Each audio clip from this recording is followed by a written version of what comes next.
So choosing the appropriate bet size for any given situation is one of the most difficult things that we can decide on at the poker table. And this is an area where I see massive mistakes going on all the time in both my students and just when I casually observe a game online, live, or wherever. But it doesn't have to be that complicated.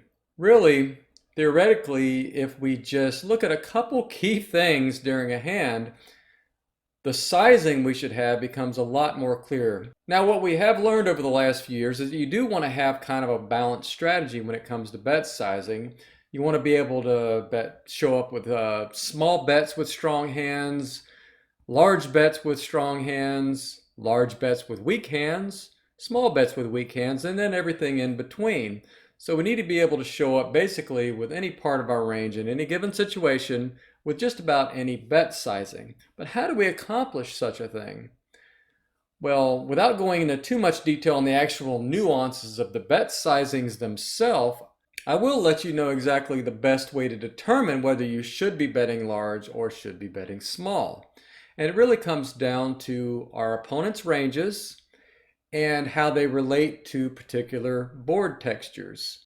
If you can learn to read board textures, and I did a video on this, I'll put a link in it above and in the description as well. When it comes to board textures, what we're looking for is how they connect with our opponent's ranges, or rather how our opponent's ranges connect with those boards. Some boards do better for a raising range, and some boards do better for a calling range. So better boards for a raising range are typically higher cards, more dry boards like an ace-7 deuce, ace-queen 6, king-jack 3. Boards better for a calling range are usually more middling boards or low boards and more connected. Something like a 9-8-5, something like a jack-7-6. So how do we use this information to choose our bet sizing? So if a board is better for a raising range, and you happen to be the pre-flop raiser, and the board is not so good for a calling range, and you're up against a caller, then you aren't required to bet so large because the board is not connecting well with their range. So they're not going to be able to continue very often. So we don't need to bet larger. We don't want to bet larger with our bluffs because we don't need to. And we don't want to bet larger with our value bets because they're not going to have that many hands in their range that can continue. Generally, if you're getting action on a very dry board that's good for a raising range, they're going to have a lot of the stronger hands in their range and a lot less marginal hands or draws. Whereas if you get a dynamic board, something like a Jack-10-6 two-tone, that's much better for a calling range. So conversely, we theoretically should be betting bigger on those boards because when we have the top of our range, they're going to have more hands that can continue. So we want to punish the more marginal hands and draws that they can have and get more value from the top of our range. While at the same time, when we have a bluffing range, we also need to bet a little bit larger because we need to put pressure on some of the more weaker marginal hands and draws that they can have. So let me just stop here for a second. Everything I'm saying in this video is really a huge oversimplification. There's nuance to all of this. So don't take all of this as gospel, but just use this more for a general guide. When it's a board that's better for their range, no matter what hand you have in your range, what part of your range you have, tend to bet larger. Choose larger bet sizing. Size up your bets. When you're on a board and you're the pre-flop raiser and it's a good board for your range, tend to size it down smaller. So if your starting point is half pot bet, then on a board that's better for your range, tend to go down to maybe a 40% or a third pot bet.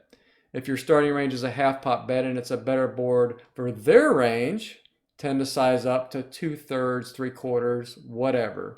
So whatever the starting point was on a standard situation or an average situation, that's when you can make your different adjustments and change your bet sizings based on the situation. So take your standard sizing. If you're on a board that's good for your range, size down. If you're on a board, if you have your standard sizing and you're in a situation and the board is better for their range, tend to size up.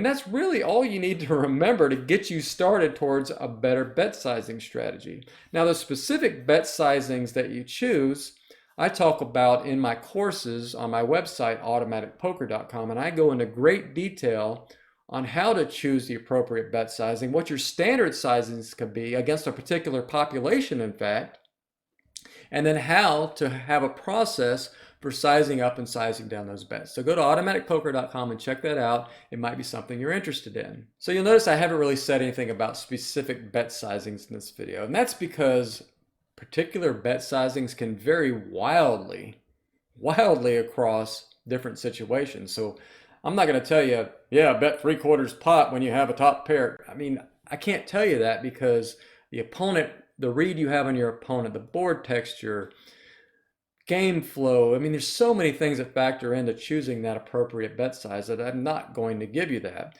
However, what I will say is that you should have betting envelopes for your entire range.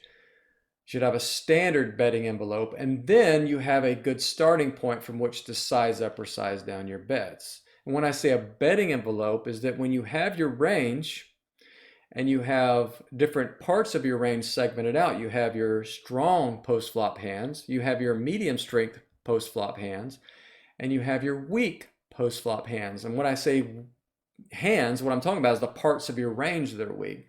Top pairs, over pairs, sets, boats, that's the top of your range. Second pairs, third pairs, strong draws, that might be the middle of your range. Bottom of your range might be like air, you know, or just very marginal hands in general.